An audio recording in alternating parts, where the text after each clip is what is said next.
Welcome back to the Lanterne Rouge Cycling Podcast with Benji Naesen. We're doing the Bahrain Victorious 2021 preview today. Usual structure for this team preview, starting with a brief review of their 2020 season. We'll talk about their transfers in and out for this season, maybe some odds and ends about what's happened with the team, i.e. the name change and some sponsor changeovers. And then I think we'll select our monument teams and Grand Tour teams, or who we have as the leaders for those various races. Is there any other things we normally speak about, Benji? Not necessarily, but I think it's the first time that we're going to be talking about the horse of the person who is investing into the team, but that will come later with the name change. I'll talk about it now. So the Victorious, people were trying to figure out, I was looking it up, I was like, is this a Bahraini? Is it an oil company?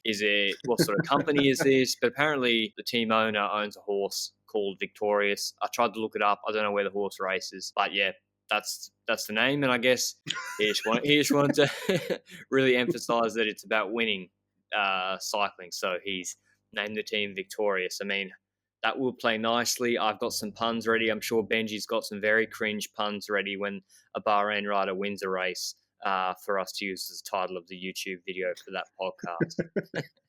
Yes. But their 2020 season, Benji, 9 wins, 2 at World Tour level. The rest, not big races at all. And before I'll let you talk about your thoughts on their season quickly, but just looking at the class of the race can be really misleading sometimes. Like Brabantse Pale and Kuurne, Benji. Isn't Kuurne not a World Tour race? Kuurne is not a World Tour race. It's one of the top 1 pro races, I'd say, though. But it is a pro race, but they're not all created equally. So there are some races like that. I would classify Kuurne as a big race, and bigger certainly than winning a stage at Tour de Pologne. I think is not as important as winning Kuurne, in my view, and Pologne is a World Tour race. But their 2020 season, Benji, 9 wins, below par, or more than you expected? I think it's below par, honestly, because they started off in Saudi Tour, which is the new race that popped up last year. It's not there on the calendar this year. I'm not sure if it was COVID or something else that caused it to go away, but either way, it was a good race to watch, in my opinion. It's somewhat in their region, so I'm guessing that's good for their sponsor that they do well there. Hauser was good there, so that was fun to see. But in the end, Bauhaus took 2 stages and the overall, so pretty good ride by the team there. But it's a 2.1 race. You're right. Should have been DQ'd at some point. Buani should have won the overall, just saying. I agree. Then after that, you had Andalusia, which Dylan Teuns won that ITT, which was also kind of surprising in the end, but 2-point pro race, so pretty good results. Paris, a stage win by Garcia Cortina, a bit unexpected that he ended up sprinting on a hill against the likes of... That was a big win. Peter Sagan and so forth. Yeah. And indeed, it was a big win. Now, that's where it kind of turned off and kind of felt a bit meh for the rest of the season, because they've got a Spanish Classic, Memorial Hermanos Ochoa, Ruta Occitanie, a stage with Colbrelli, and then a national championship, so it doesn't really matter, from Bilbao. But in Grand Tours, I'd say they did a pretty good job. With the Giro, they had that victory at Tratnik. They were in the break basically every day with Bernsteiner, top 10 for him as well. So probably his goal for that Giro actually done. Mark Verdun got unlucky in that break with Narvaez. He had a technical. He might not have won, but still he was up there. Yep, exactly. And then obviously the Grand Tour of the season for them as well is 4th in the Tour de France with Landa. They really put the Tour on its head in that stage 19, I think it was.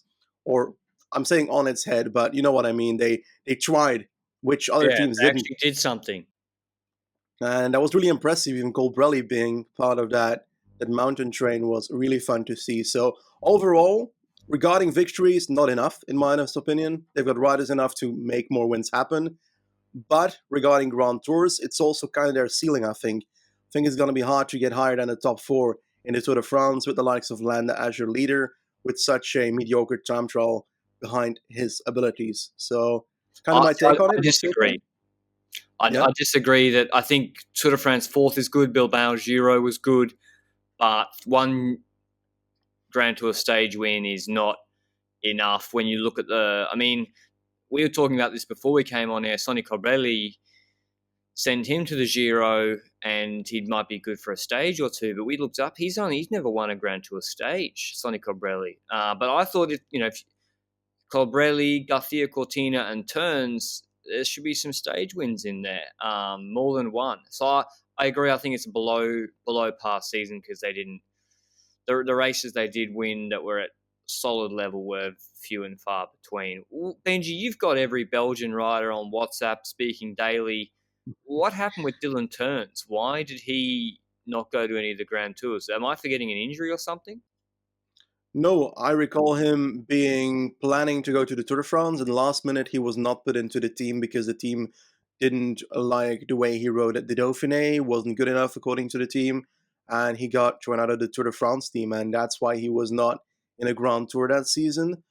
I think that Dylan Teuns is a rider that is valuable to go to the Tour de France. I think we even spoke about this in the preview podcast of that race, that they chose to go for Rafael Valls because, well, he's going to be more supportive towards Landa, while the likes of Teuns will be more interested in going into breakaways and getting more for himself as well. And eventually that turned out badly for Bahrain because Valls ended up breaking his collarbone once again, and yeah, that sucks, but you obviously can't plan for injuries like that. Either way, that is the reason that Teuns was not at a Grand Tour last year. So this is what it looks like to me. Before lockdown, Teuns was flying, doing really well, won that ITT at Andalusia, as Benji said, did pretty solid at Volta a la Comunitat Valenciana, Paris-Nice, came second on stage one. That was a really nice second, actually. Then after lockdown, DNF Strade, 70th at San Remo, nowhere at Dauphiné, DNF, the Marco Pantani and Trofeo Matteotti, that's a difficult one for me. And then Tirreno was nowhere either. So, and then it looks like he came good with 12th at Brabantse Pijl, 10th at Gent-Wevelgem, and 11th at Ronde van Vlaanderen. So, to me, I don't know what happened with him, but on paper, just looking at those results, it looks like he didn't come out of lockdown in good form. So, would I still send him to the Vuelta? Yes, I would have, because this is a guy that won a Tour de France stage in 2019. He's won, third in Lombardia, third in Flesh, quality guy, and he would have been deadly. Imagine Teuns, Benji, and remember all those. How many times was it like a break or a group with Wellens and Woods and stuff? Yeah, You reckon honestly, Teuns would have picked up a stage? look at 2018 Vuelta. He Yeah, was in the breakaways multiple days. He ended up being third, fourth, fifth, third, second on and he's 5 better now. stages. So, yeah, and he's better now. So, I think sending him to the Vuelta would not have been too troublesome, knowing what team they actually sent to the Vuelta. Yeah. So, he should have had a place in their Vuelta team, to be honest. So, a bit of a bummer there.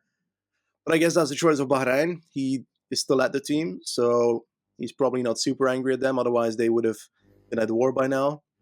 But I think he's going to be definitely running a Grand Tour this season, and I wouldn't be surprised if it's a Tour de France. I think he's going to learn his lesson and try and prove himself a bit more at the Dauphiné as well. Yeah, I think Teuns, he'll be backing himself for stage 2 on Britannia, I think. I mean, all those 10 other quality riders trying to do that too. Yeah. But transfers now, this is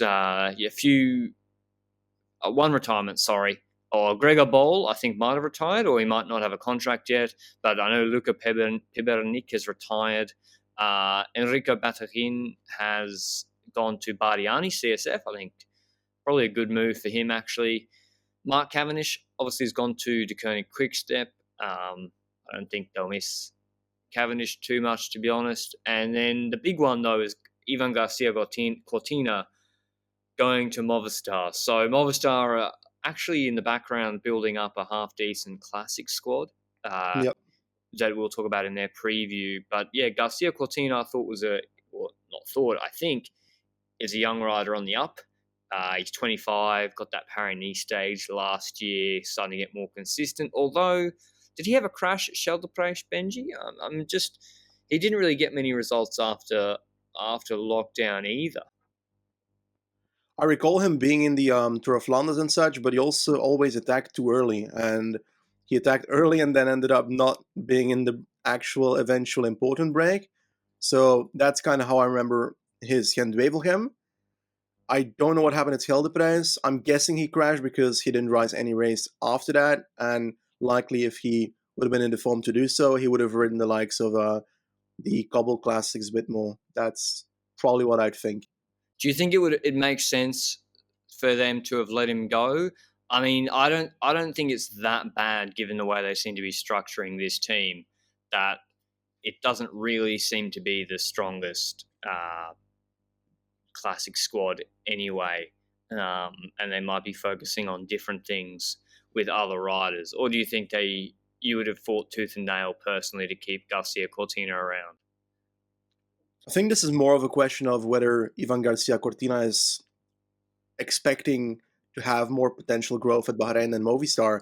And I think that's what led to the transfer more than Bahrain not being willing to pay Garcia Cortina. But I feel like at the likes of Bahrain, he's got a new area surrounding him. At the likes of Movistar, sorry, he's got a new area group surrounding him. He's got full leadership for those global races if he rides them.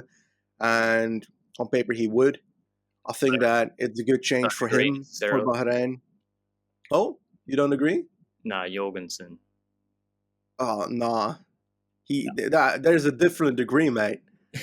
Like, we'll get to that. We're talking about Garcia Cortina versus Matej Jorgensen. We'll argue about that in the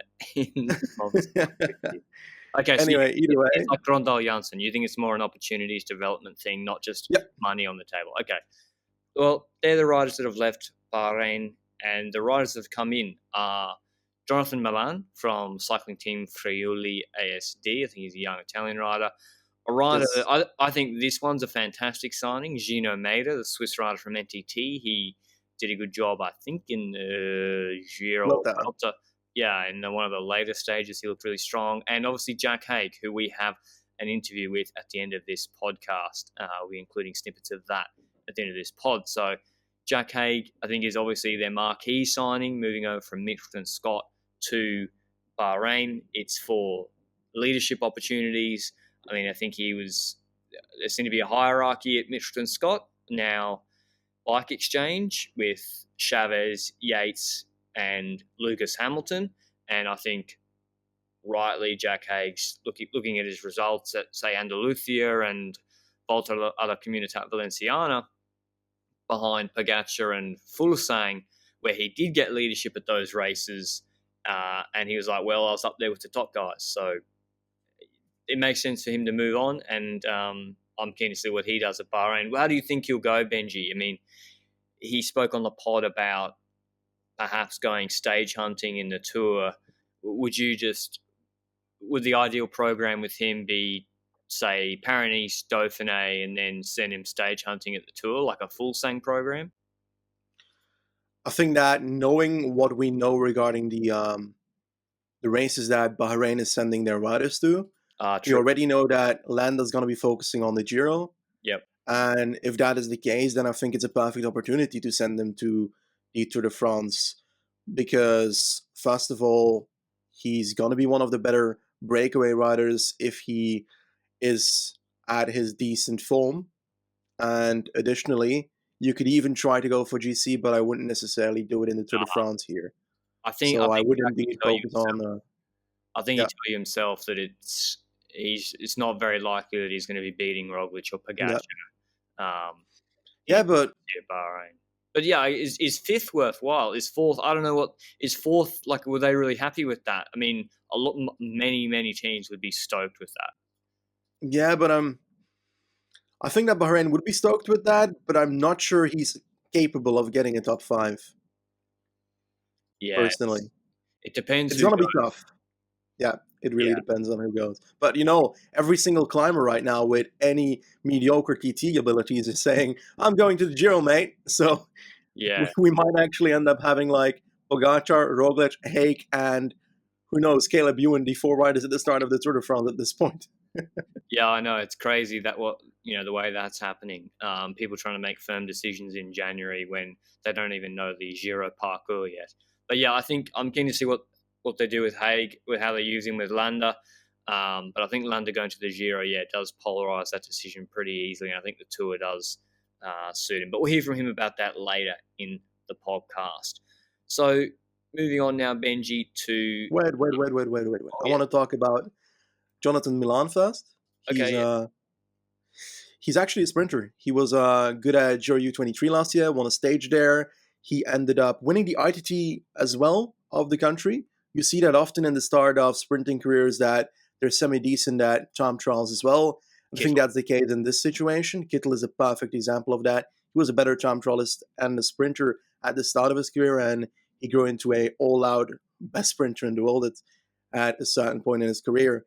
And I think Jonathan Milan is kind of on the level of Jordi Meus, who is the sprinter slash slide cobble rider who signed for Bora as well this year. So kind of the same kind of rider. Jake Stewart, also similar. He's the one that rides for Groupama Liege this year. So kind of all these level riders are finding a World Tour team to start riding for, and I think we're going to see them grow slowly but surely over the course of the next few years. And then I don't think Haig is their marquee signing in the eyes of the team of Bahrain. I think the marquee signing in the eyes of the team of Bahrain is Ahmed Madan. And this is going to sound a bit stupid, but I think they value having a Bahraini rider so much that it's going to offer them so much opportunities in their own country to try and establish cycling a bit more, because that's also one of the goals of the Bahrain team. Yeah. And I think that's what is very valuable for this team. Madan is likely not going to move the needle at any point in his career. I hope for him he does. I sincerely hope he does. Just win a Tour de France stage the same way Chima did in the Giro that day. That would be just hilarious, to be honest. But it's unlikely because the man has DNF'd 75% of his races last year. And the fourth one, so he rode 4, was a 99th place in the Tour of Antalya, which he ended up not finishing in total. And the year before, all Turkish races and DNS. Oh yeah, DNS can't really judge on that, can I? So he's mainly known for his Turkish races because it's the only ones he's finished in his career. So yeah, I don't believe we can expect anything, but on a promotional level in the country of Bahrain, that is very valuable for the team, I think. So they're their signings.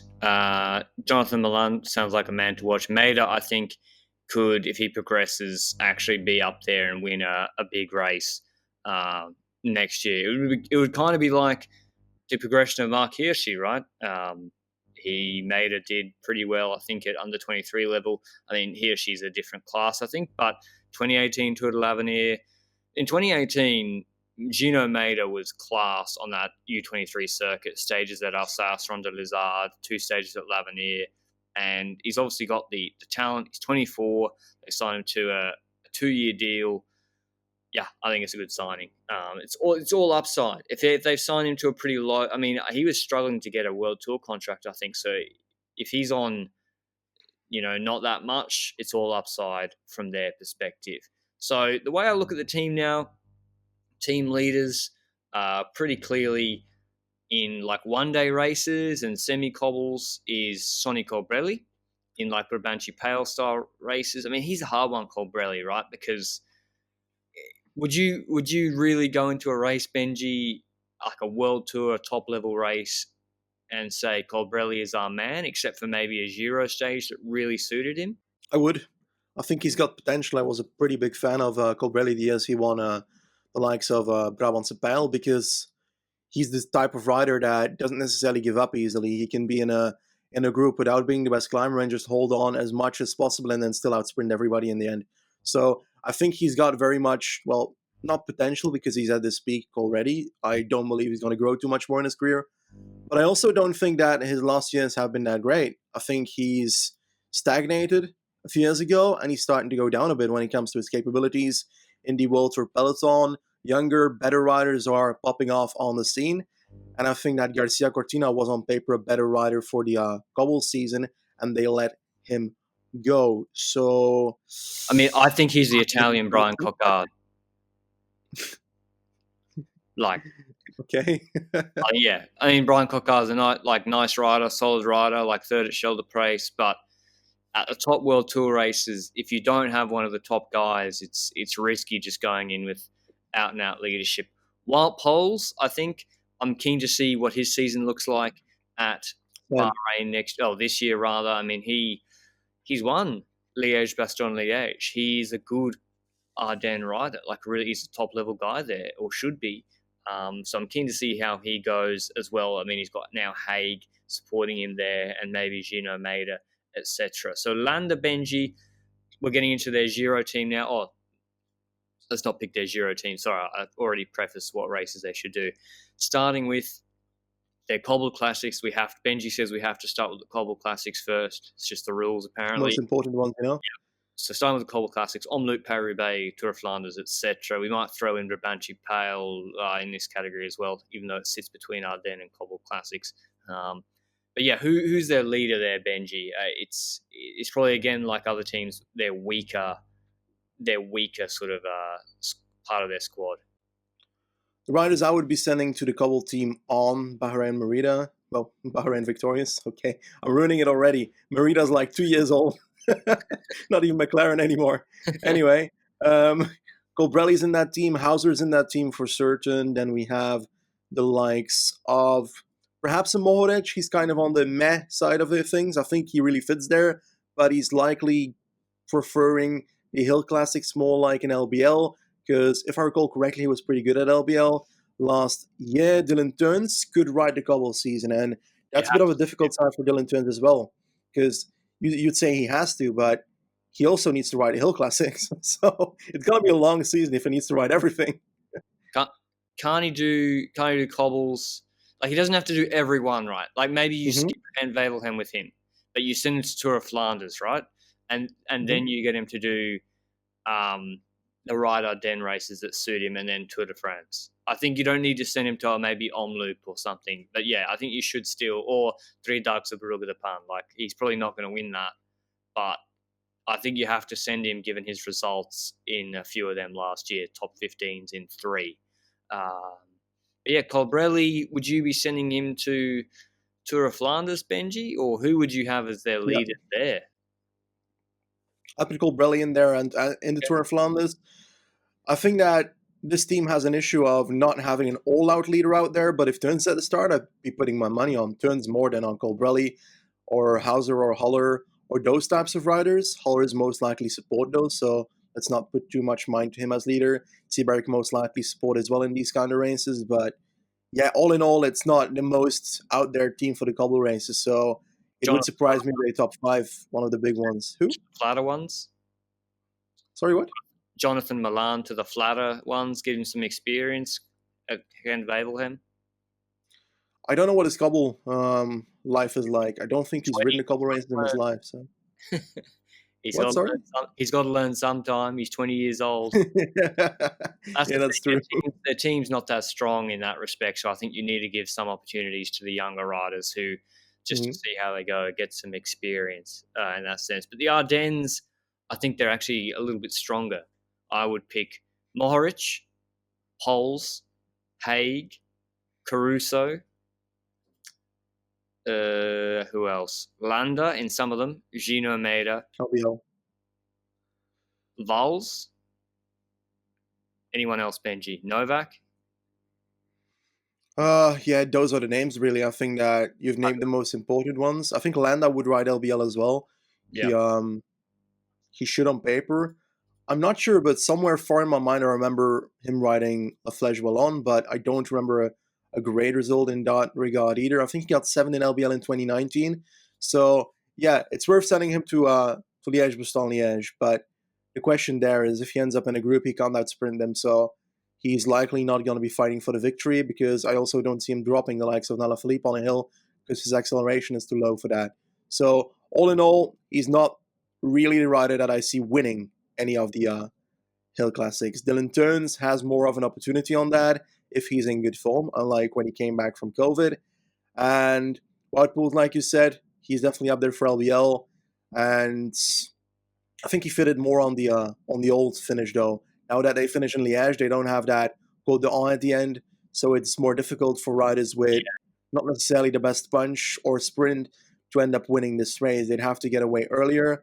The positive on that with Pols is that he's got a bit of a time trial, so if he can get away somehow, he can keep it going, and that's kind of important for this one. If Landa does that, it's less likely to work. So definitely those names. You said it, Mohoric as well. Mohoric was insane last year in LBL because he was a group behind, and then the downhill started of the last hill, and by the end of the downhill, he was almost at the first group. So that dude is by far the best descender in the world when it comes to aerodynamics and so forth. Cornering, I'm not 100%. sure that he's the best out there, but when it comes to aero and so forth, he's like top notch, and I'm so impressed by that, because descending is one of the abilities I value the most in cycling, because it's so technique wise and stuff like that. So yeah, I think that offers him a lot in the likes of LBL, because he can get dropped on every hill and then come back into descent. So it's kind of a benefit, to be honest. So that's the team for the Ardennes. The sort of names we'll be seeing up there. We'll probably see Wout Poels, if I had to guess. Wout Poels coming like 8th and 7th in a couple of the Ardennes races. I don't expect them to win any of the big ones, if I'm honest. And also, Brabantse Pale, it's going to be hard for Colbrelli to beat the top guys if they go as well, meaning Alaphilippe, Van der Poel, etc. But that's the same for anybody. That's just the reality of it. But upsets do happen. On to their Giro d'Italia team. Already said, they've done, if anyone ever plays poker, it's like when you do a blind raise or whatever before you even see the cards put down. It's the same with all these pure climbers that aren't good at TT saying, we're going to the Giro, don't even need to show me the parkour, don't care. I think this France one got about 80 Ks at ITT and not too many mountaintop finishes. And that second stage on Britannia looks like one for Alaphilippe and Kosnefar and the Slovenians. No, thank you. We're going to the Giro d'Italia. Probably the right decision, but Landa's going there. I'm not sure who they'll take with him. Probably, I would say, if I had to guess, they're going to take Pernsteiner and Turns and Bilbao, and Caruso. I would also take Colbrelli to look after himself, maybe with one helper, and I'd also take maybe Gino Meida. But yeah, who would you put around Landa, Benji, assuming they take Haig to the Tour? It's a bit of a combination of my Giro and Tour team this way, because I can't explain my Giro team without saying who would go to the Tour de France. So first of all, for the Giro, I obviously have Landa as leader. It's a more mountainous parkour, most likely, because the Tour de France is actually not that mountainous looking at the parkour. And Bilbao would be his lieutenant in most of the Grand Tours he does. Now, the problem with that is that I think Bilbao could do really well at the Tour de France. Knowing the parkour of the Tour de France and knowing his time trial capabilities, the man could get a top 10 at the Tour de France. And I don't think he's done that in the Tour de France yet. So it's pretty cool stuff. Perhaps a top 7 even. I value Bilbao pretty high in that Tour de France. Problem is, they're going to send him to the Giro, because they're going to put their eggs in the Landa basket for sure. So we know that he's going to have to ride the Giro first and then have to go to the Tour de France. So that limits the qualities that he can deliver in the Tour de France. Bilbao. So yeah, Landa, Bilbao is already part of the team in the Giro, in my opinion. Then Rafael Valls, third man in the lead-out train of Landa on the mountains. Perhaps not third man, but one of the men in that train. Wout Poels, I think, is going to be riding his own Grand Tour. I don't know why, but I don't feel him in the train of Landa. And I think it's mainly because last year it kind of got decapitated a tiny bit. He was injured for quite a while, right, in the Tour de France, if I recall correctly? Yeah, I can't remember exactly. I do remember it was Caruso who was the big guy for Landa at the Tour. Caruso was his last correct. Man, and Bilbao was second last.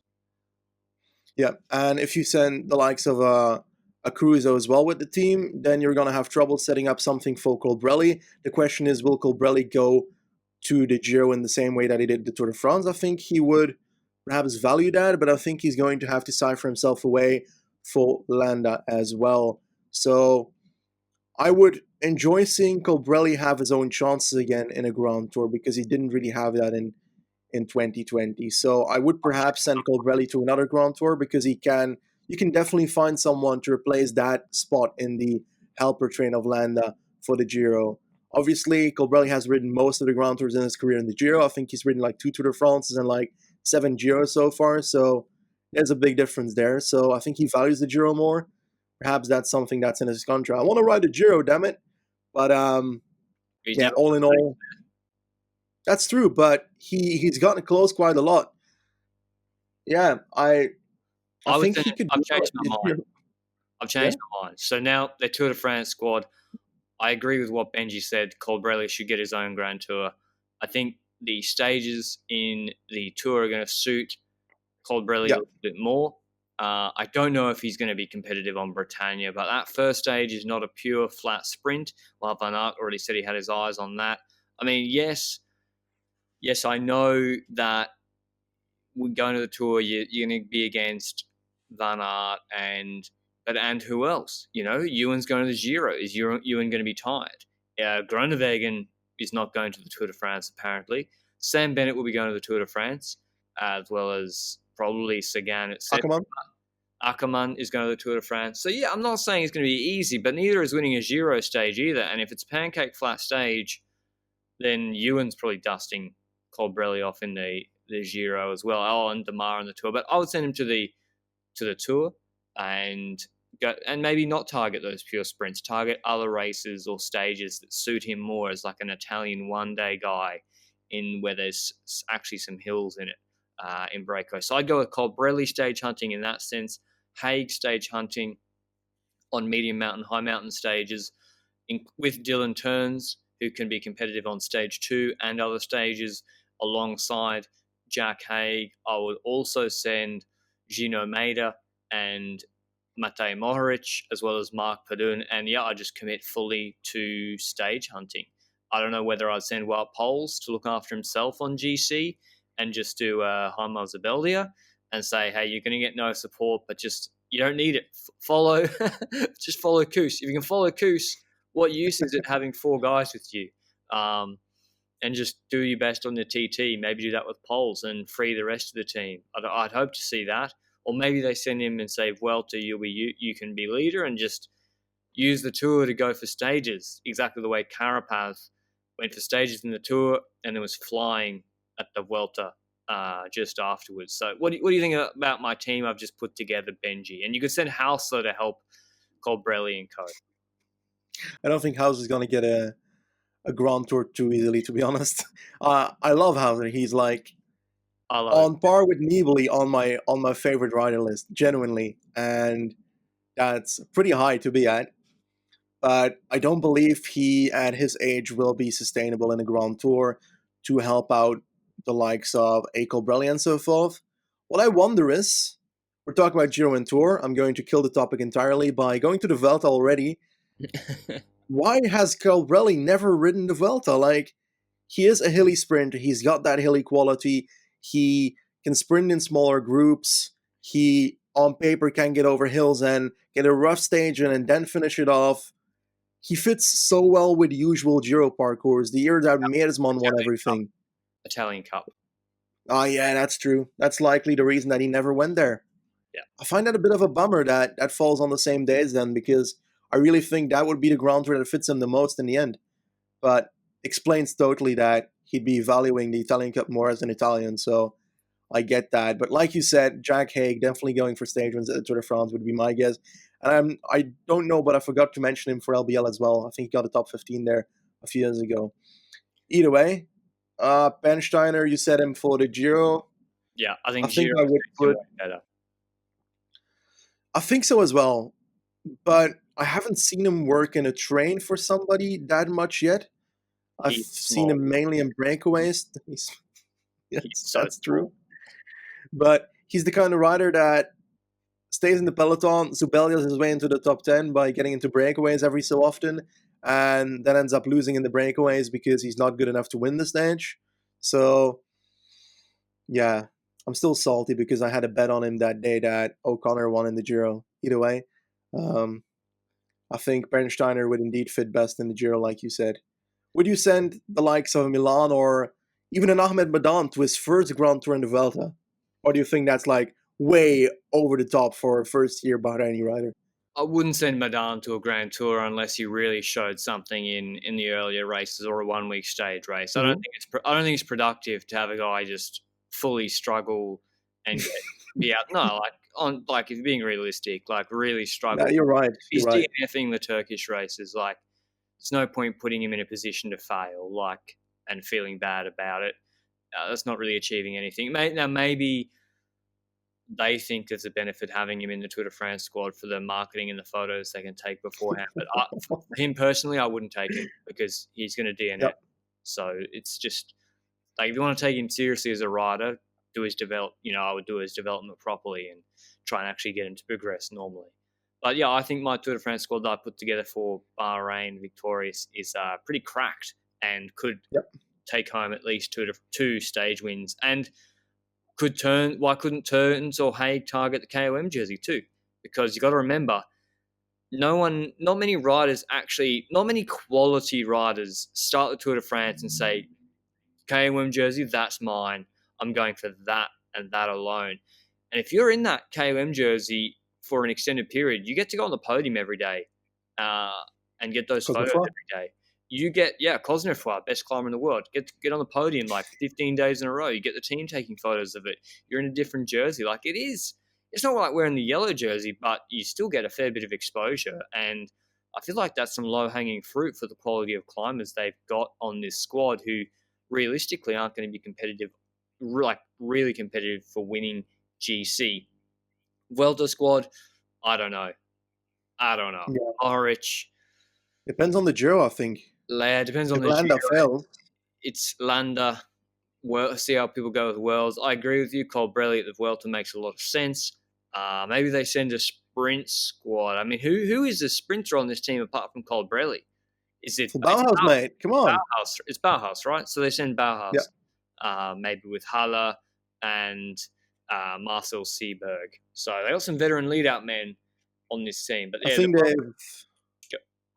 they've got a problem at Bahrain regarding sprinting, because we're talking about Bauhaus like he's a godly sprinter, but I feel like he's stagnated over the years. That's you. Yeah, okay, that's right. Like that. That's true. I think that he stagnated. They don't have that potentially all-out future sprinter. Milan's the only one that has sprinting abilities and is young that could grow out to become a good sprinter. So I think they've got no depth really regarding sprinting in this team, and that's why they don't have as many victories throughout the year as well, because a lot of stages are sprint stage, and if you just skip out on them, okay? Fred Wright, 21 years old, fourth in that Vuelta stage behind Philipsen, Ackermann and Steimler. Yep, that's true. He's got to go to a Grand Tour again. He's 21 years old. He's British. Like, it's good marketing, I guess. I think they have to send him to one of them. He's going. Apparently, his upcoming participations, according to PCS, are Flanders, Roubaix, Provence, Saxo-Bank Classic, and Hen-Wevelgem. But yeah, I think. But I agree with you in principle, Benji. Sorry to interrupt, but Fred Wright and Milan are not really moving the needle as top sprinters. When you see somewhere like Alpecin Phoenix, who already have Merlier, are like, yeah, we'll get Philipsen too, like winner of a Grand Tour sprint stage, and multiple like top threes in Grand Tour sprint stages. So yeah, I think that train are going to be kept pretty quiet this season. But 9 wins last year, Benji. Now our predictions for next year, or this year rather. Are they going to get more than 9 wins? What's their over? I'm going to give you an over-under of 18 professional victories. Okay, I'm going to give them an over and under of 14. Because you picked the under. You clearly never bet on American sports. The over-under is 18. I don't know how this works. You took the under at 14. I don't care. I just said over under 14, okay? You know what I mean? I would put under then, I guess, because I get it now. 19 is the middle value you're trying to ascend to here. I think they're going to get under that. And they've got the quality to win races, but I don't think they've got the team support surrounding those riders. Landa's not really the winner out there that wins stages too often. And as a rider, they most likely pay the most on their team. Colbrelli would need to step up. Bauhaus would need to step up. Duns would need to step up. Every single rider on that team would need to step up a bit if they want to actually achieve victories instead of podium places. And I don't see it happening too often. So I think they're going to likely end up with a lot of podium places again, a limited amount of victories, and end up with 14 victories. I don't know. It's hard to. I'm struggling here. Let's see. I'm trying to compare against their baseline. So they won 16 in 2019. when they had Nibali, Andro, and Dennis for half the year. I'm going under as well, Benji. I think your 14 is about right. But my hot take is that Matej Mohoric wins a big race. My hot take is Mohoric wins a monument. Either it could be one of three, I think. San Remo, Liege, or maybe Lombardy is a bit hard for him. But yeah, I think Milano San Remo, if it's a slow Poggio, he's a guy that could gap everyone on that descent and get away. So I think he could win a monument. Yeah, it's possible. I wouldn't say no to it, but I think there's a lot of people that would be able to win monuments, so it's tough to do so. I think my completely biased hot take is that Heinrich Hauser is going to podium a top-level cobble race. I don't know which one. Likely Roubaix out of the ones, because that fits him. But he's got a lot of competition for it, so it will be troublesome. But he's such a kind guy, and I love his posts on Instagram, so that's the reason why I set him up for a top 3 podium at Roubaix this year. I think like top 10 at just like, does Dwarsdorf Lanterne count? I mean, he came 14th. He came 14th in Roubaix in 2019. Like, that's not an outrageous. Yeah, did you say he's ready? Or top 10? That's the podium. Podium, nah. Podiums. I mean, top 10 is more likely, but I'm completely biased here. I love the guy. Take, right? The point of it is supposed to be a hot take. I just think yours is flaming hot, and mine is actually within the realms of possibility. But I guess we'll see. We'll see this season. I still think when I look at the way Bahrain, this is sort of my final note on Bahrain before we get into the Jack Haig interview in a second, but I can't really see a plan, Benji. Like, I don't really understand the plan. Like, maybe I'm too simple. Maybe I'm a simple person. That's certainly possible. But when I look at Alpes and Phoenix, I think clear plan. When I look at Jumbo Jumbo Viz. Well, no, I don't know. I don't really understand making Wout up the highest paid rider in the world, and then making him ride tempo on mini mountain stages. But anyway, that aside, Movistar, I see sort of a plan with the little classic squad they're trying to build there. I don't really see a plan with Bahrain Victorious. I feel like they're getting sort of random things everywhere. They're like, oh, Landa, yeah, we'll roll Landa, and then Gino Maida, that's great. But yeah, am I missing something, Benji? What do you think is the future of this team? What's like the strength of the team they're trying to go for and improve in years to come? I think that right now they've got just a bunch of horses running around, and I think that Landa is their main guy still for the future in the coming years. He's only 31, so their focus would still be on bringing Landa to a proper position and hopefully getting a victory that way. But they don't have anything next to that. So like you say, there's an issue there. They don't have real talent in the sprinting that could move the needle for the upcoming years. They don't have a Cobbled Team that could change the impact of the races at any point, really. And regarding the hill stages, they can do quite a bit, and they can get victories there, but it's not like they are favorites in any of those races. So the race would have to kind of fold in the perfect way, and you can call your horse victorious all you want, but if you don't have a clear plan of what the team will end up going towards, it's not going to end up being a victory for the team, I think. So I think they indeed lack a long-term plan with the team, and the moment that Landa gets over his peak and starts dropping, they're going to have a secondary department that is coming up with a lot of talent that could bring the team forward from that point onwards. But before that happens, I don't see them winning a Grand Tour with Landa, the podium is already difficult these days. So I think Landa is unlucky that so many other riders are going to the Giro. I think Landa's still really, really good, but it's going to be tough to win this Giro this year, particularly if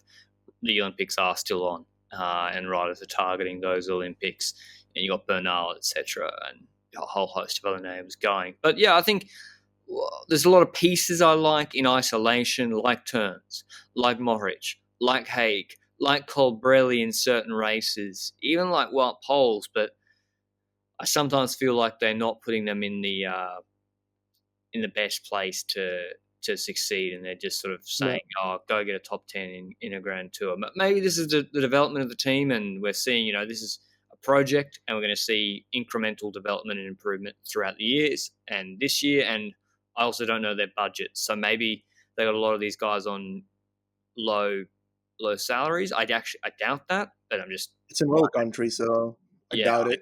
I doubt that, but maybe they do. But that's our preview of the Bahrain Victorious 2021 season.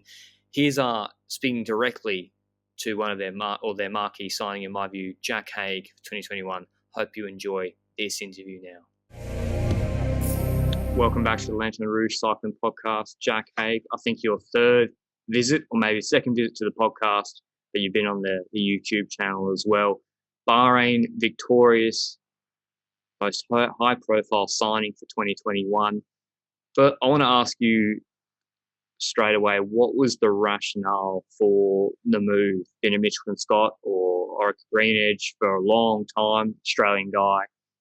What was the attraction with going to Bahrain? Was it leadership opportunities, different race program? What was it? To be honest, it had been 5 years at Michelin, and we went through a bit of a difficult year last year with the change of management and the whole COVID situation. But I'd kind of had my mind made up that I wanted just a change, just a different environment, meet new people. I feel like I'd kind of used a lot of the resources to their capacity in Mitchelton, and sometimes you just need a bit of a change to make that next step. And I sort of felt like I'd become quite comfortable in the role that I was playing in Mitchelton, being sort of a key helper for the Yates brothers in the bigger races, or then getting small opportunities in some small races. And I wanted to sort of test the waters. I'm 27 now. I have a 3-year deal with Bahrain, and it's sort of one of the 3 more important years of a professional career. Normally sort of that between that 27 to 30-ish, 31, around that is sort of where you can really make yourself as a cyclist. So that was sort of one of the reasons why I decided to change. And then the reason for coming to Bahrain was actually mainly Rod Ellingworth. I sat down with him and had a chat, and he sort of discussed the whole vision for the team. And it was something that I was super excited about. And it was quite disappointing to hear that he moved on from the team, because he was sort of the main reason I joined. But so was life, and these things happen. And I think, like a lot of people know, not much is stable within the professional cycling world, and it's just how it kind of rolls. But I'm quite confident now. I've had a lot of chats with the management of the team, and they're really focused in trying to take the team in the same direction as what Rod had been taking the team last year. And they really sort of had a bit of an eye-opening experience, I think, with the different management strategies that Rod put in place. And now they want to sort of keep carrying that forward into the future. So for people, I mean, I think it's a good move for you personally, because if you just think about your results pre-lockdown, when you had leadership, 2 important races, both with quality competition, high level of riders in it. First is a race that's coming up in like 3 weeks, and it's probably the highest level 2 pro race ever. Yeah. I remember we spoke about it. I even did a video about this, I think, with Sensei Shane Miller, GP Lama, about Pogacar's power data.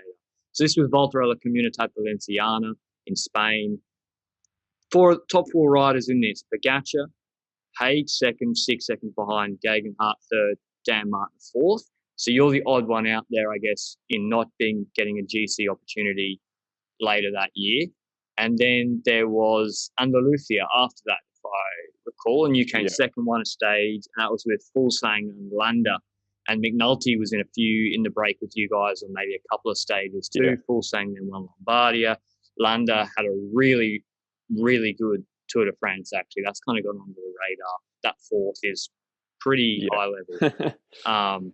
So I think it's good because, as you said, 3-year window. Speaking of Mikel Landa, your teammate, what if his peak was in 2015 at Astana? and they didn't give him leadership at the Giro, and he never wins a Grand Tour. Like, that's possible.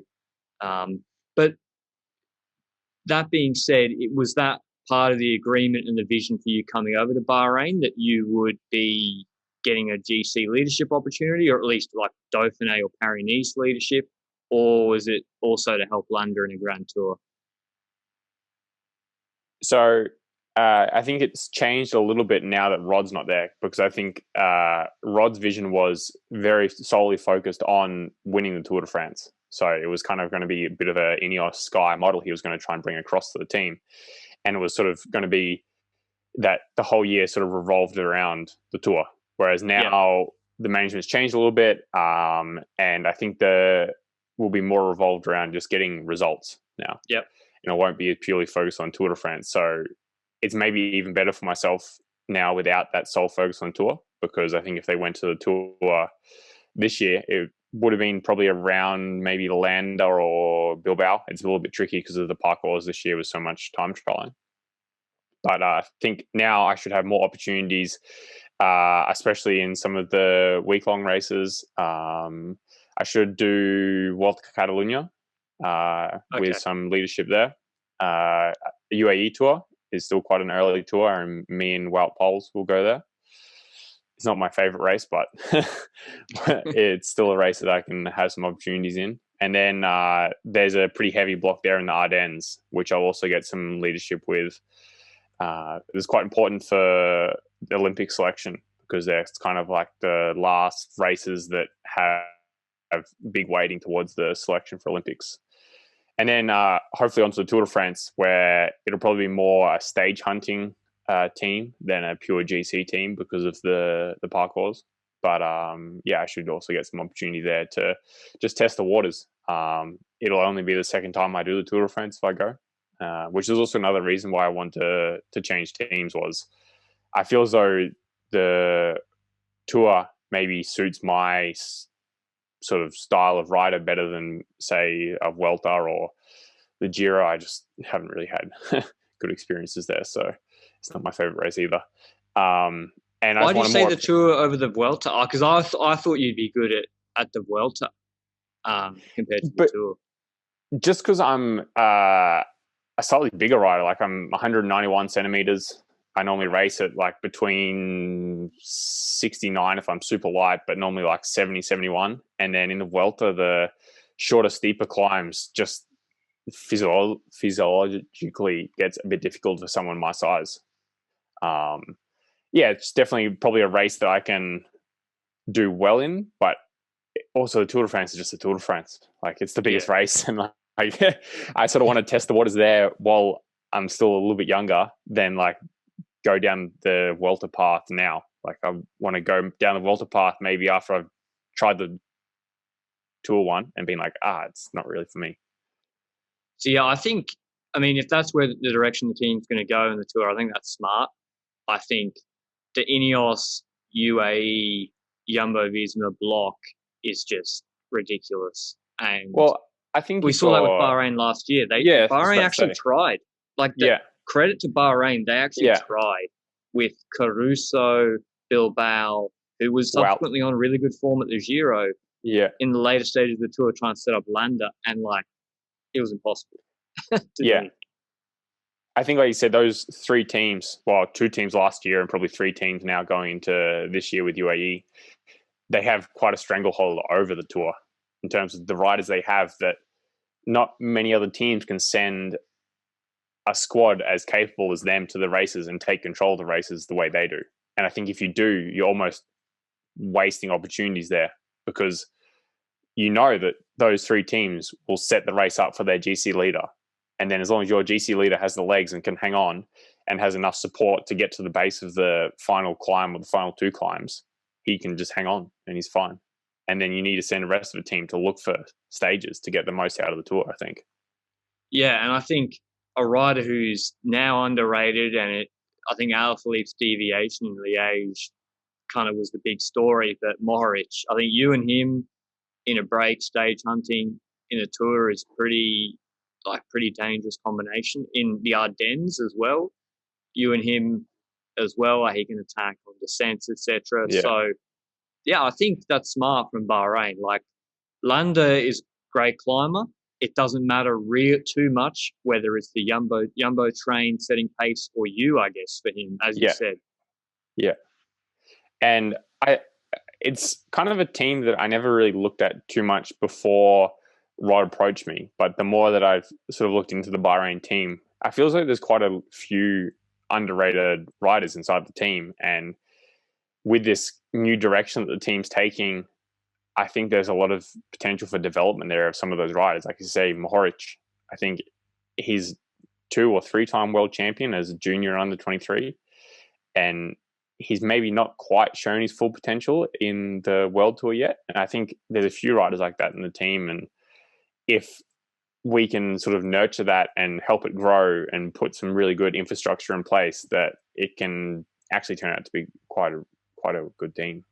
You look at what Sunweb, now DSM, did last year in the Tour. I see no reason why you guys can't try and replicate something similar with yourself.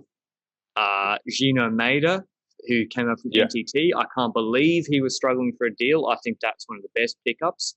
He's did so well at U23, I think in 2018, the World Champs, clearly talented, showed at the end of the Giro that he was going really well. Pernsteiner in the Giro as well, I think, did really well, and Dylan Turns. So, and Trapnik, who almost won a stage and he's always strong. Like, I think he's quite an underrated rider that I didn't really know too much about until I started following the team a bit more. And he's always getting top 10s in time trials, and I think he's quite an underrated rider as well. Yeah, well, he did win a stage at the he beat Ben O'Connor. Yeah, so that's true.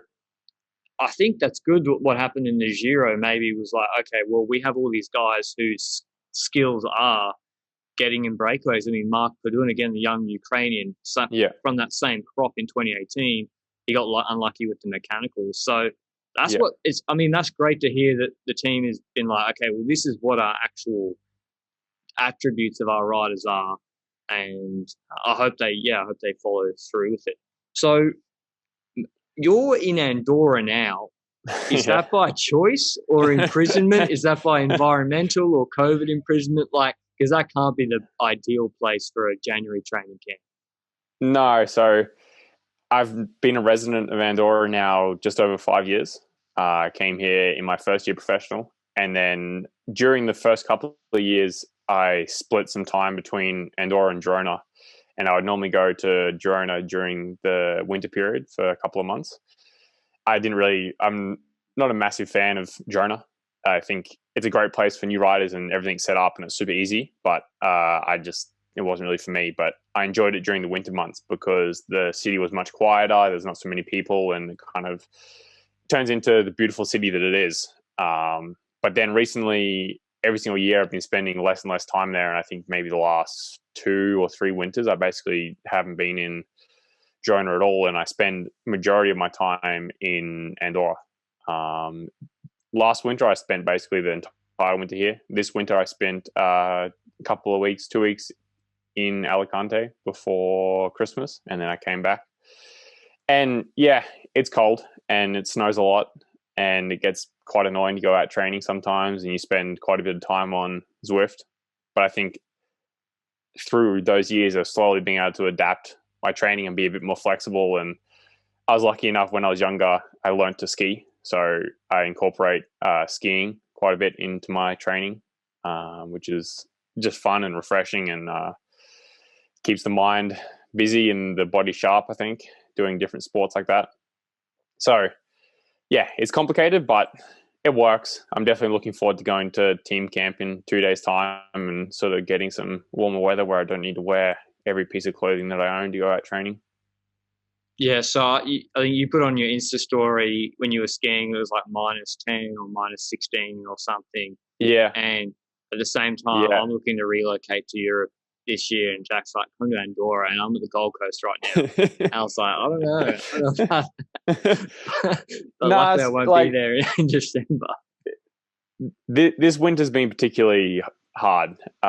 Previous winters haven't been this hard. Like, we had a really, really cold spell of maybe 2 or 3 weeks where basically every single ride I did, I would ride down into Spain because it becomes basically impossible to ride in Andorra because it's too cold and the mountain passes are covered in snow. And that's at about 800 meters elevation. And every single ride I did was sort of 1-2 degrees average for 5 hours. I think I broke a record of, I did 5 hours and the average temperature was like -2 or -1 for 5 hours, and my bidon froze. And that was the first time it ever happened. I was like, what am I doing? So do you think it's possible to construct like a semi-training program with cross-country skiing? Or there's no real fine art to it? You just go out for like 2 hours and cruise around, keep your heart rate just up a little bit. So in Andorra, it's not so much cross-country skiing because it's so mountainous. There's not really flat ground for them to groom like a classic or skate skiing track. Right. So a lot of what the people do in Andorra is sort of, they nickname it skimo, or I guess it's like ski mountaineering. And it's basically you have an alpine ski that has a binding that can pivot at the heel, so the heel can come up, and you put this material on the bottom of your skis called skins, and you can basically walk up the mountain, take the skins off at the top, clip into your skis, and then alpine ski down. And it's super popular in Andorra and in Europe. So I do majority of that, and basically it's like being on a Stairmaster. You're just walking up the hill with your skis on. And I find it's actually really good because you activate a lot of the similar muscles that you use when you're cycling, using your glutes and your quads and your hamstrings quite a bit. And I don't really do any intervals on the skis, but most of the skiing might be, say you start at 1,500 meters and then you can skin up the hill to 2,500 meters, and it might take an hour. And I just do that at sort of zone 2 heart rate going up. But I'll normally do like a Zwift session in the morning, like 2 hours on the turbo in the morning. If it's snowing outside, do a couple of intervals on there, have lunch, and then in the afternoon go do 2 hours on the skis. And then you end up with a 4-hour day, end up with a lot of zone 2 work on the skis, and then you can do a bit more high intensity work on Zwift in the morning. Yeah, that sounds better than 4 hours straight of Zwift every day. Do you know if Sivakov still doing that, or is he outside now? Sivakov's in Gran Canaria. He actually he went to Russia for a small period around Christmas, New Year's time. And I was like, right. What are you doing going to Russia? Funnily enough, he actually had way better weather than me in Andorra. Right. Yeah, I saw Vlasov was there in St. Petersburg. I think he was getting married though, but I was like, that must be so. I mean, I guess if you grew up there, you're kind of used to it, and you come to Western Europe. Yeah, I think Pavel was in Sochi, and it was like 12, 15 degrees, and like there were climbs and stuff, and he was posting photos of almost in shorts. I was like, God damn, I'm here in all my winter bib tights and winter jackets and everything, and weather's better in Russia. So I posed this question on Instagram the other day, and I think Andorra was the response a couple of times, but it was, where in Europe is the best place to hold an altitude camp? If you were targeting the Giro, and it really, where do you think it is? Because it would really seem to just be Gran Canaria, Ortede, and Sierra Nevada. Yeah, so I've never actually done a training camp in Teide. I've been to Tenerife and stayed by the coast, but I've never been at the hotel at the top. I've been to Sierra Nevada quite a few times. I quite like Sierra Nevada. They have that sports training center at the top there called the CAR, and it's like a Spanish center that was built when the Barcelona Olympics, I think, were on. Okay. And it's really well set up. You can go there. They have like dorm rooms. There's a laundry machine. There's a big like cafeteria food hall that you can go and have all your meals at. And there's a really big gym. I think it's really well set up, and you don't need to go there with a team. Like you can go there as an individual, and you have all the facilities that you need. The airport is in Granada, and it's 40-minute drive or an hour drive from the airport to the top of the mountain, and you stay at 2-3 or 2-4, so it's actually really quite high. And the training in Granada is pretty good, and you normally have pretty nice weather. Being in the south of Spain is normally not too bad. Then Andorra around pre-Giro time can be good for sure, but you also get a few snow days here. I think in terms of weather-wise, Sierra Nevada and Teide are probably the better ones. And then you can't really go much more north, like in Livigno around that time. I know Mitchelton and Simon Yates did some training camps in Etna, but I think there you're only at 1,800 meters. And I think it's a bit more difficult to get to logistics-wise. Yeah, it seems like a simple thing, but then because there's so many mountains over 2,000 meters in Europe, but then when you actually look at the infrastructure required, and then do you really want your athlete going, like doing a 4-hour transfer or 3-hour transfer, which also factors into recovery? It just seems like really pre-Giros, they're the only two places, Nevada and Sierra Nevada and Teide, unless you come from Colombia, where it's always easier to do an altitude test. I was actually really close to going to Colombia last year. Right. I was gonna go there after Paris-Nice to prepare for the Giro. I had maybe like a 4-week block without racing or something, and I was 3 weeks. And then obviously COVID happened and I never ended up going. But I think that's becoming more of a valid option. I think people haven't quite got it figured out yet. I know when Ineos or Team Sky went one year, they ended up frying a couple of guys when they were there, and they came back and they just were a bit cooked for a while. But I think if I was to choose for ease, I'd probably go to Sierra Nevada because the center's perfect. The airport transfer is pretty easy. You hire a car and you drive to the top, and you don't need a team. Or if you're taking a team, there's all the facilities there for setting up turbos if you need to train inside. There's a massive gym there with all the facilities that you need. There's big food hall, and it's relatively cheap. I think if you're a Spanish Olympic prospect athlete, you can go there and it's something like €25 a night. And that includes all your meals, insane. All the laundry you want, and you can stay there. Yeah, like it's super cheap. I think for like myself, I think if I go there as obviously not a Spanish athlete, it's like €70 a night. And you get your dorm room, they come and clean it every single day. You get the laundry facilities, you get breakfast, lunch, and dinner. You have access to all the gym, and it's relatively cheap. Yeah, I mean, that's, I think, the future. I don't know why more teams, maybe I'm missing it, but it seems like that is the easiest option and it's pretty affordable. And maybe you only need to send 3 or 4 riders to do it. You don't need to send the whole team as well. But yeah, Colombia, I remember Alaphilippe as well. I think he did it in 2019, went to Colombia, also raced there as well. And maybe Bob Jungels did as well. And I mean, who knows whether it cooked Jungels or seemed to work for Alaphilippe in 2019.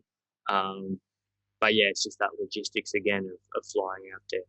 All right, so is there you got the time zone as well. Yeah, I know. Makes it a bit more difficult.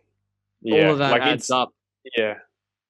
You need to, I think, factor in a few more extra days when you come back to Europe to get your body reset. Because especially like it's more or less hot there, hot and humid. And you come back to Europe, it's quite cold still that time of year. You got the jet lag and it's just a bit more complicated. Well, yeah, Bernal and Sosa, they always seem to go to Andorra, I think, for like 5 days minimum to acclimatise a little bit to Europe. So, last question, what race do you reckon we should look out for and pencil in watching you having a real crack? Is it just for your own ambitions? We know you're probably going to go for stages of the tour, hopefully, but which one weaker? Is it Catalunya? Yeah, so Catalunya, I would really like to do well at that race. It's a race that I haven't done too often, but it's more or less my home race now that I live permanently in Andorra. It's just across the border. We literally ride 5K, 10K from the border of Andorra. So I'd really like to have a good go there. And then also probably in Dauphiné. I always really enjoy racing at Dauphiné. And there's kind of that block in between as well as the Ardennes. That's sort of the 3 block of racing that I'd really like to do well at, sort of target. One, because Catalonia is a really nice race close to home. The Ardennes, I quite enjoy racing that style of long, hard one-day racing, and its selection criteria for Olympics, which is a kind of a big goal for me this year. And then Dauphiné is a preparation race for the Tour, and if you do well there, you're in good shape going into the Tour. So they're sort of the three key races for myself. Yeah, exactly. You look at who did well at the Dauphiné last year. I mean, apart from Martinez, who still won a stage in the Tour, Kamna. So, yeah, Kamna won a stage. Koos did well.